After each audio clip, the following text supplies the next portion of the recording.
Cviky na biceps vykonávané striedavo sú efektívnejšie ako cviky vykonávané s oboma rukami naraz. Pri prevedení s činkami začínaj s dlaňami smerujúcimi k telu a počas zdvihu vytáčaj ruku dovon.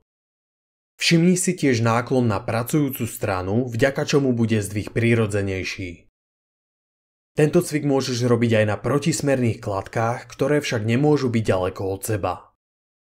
Stoj na úrovni kladiek a nie príliš vpredu. Okrem prevedenia s dlaňami smerujúcimi dohora môžeš vykonávať tento cvik aj s neutrálnym úchopom s členkovými popruhmi na úrovni spodnej polovice dlane, čím zacieliš skôr na brachialis. Alternatívne sa môžeš na brachialis zamerať aj takýmto zdvihom na spodnej kladke s dlanom.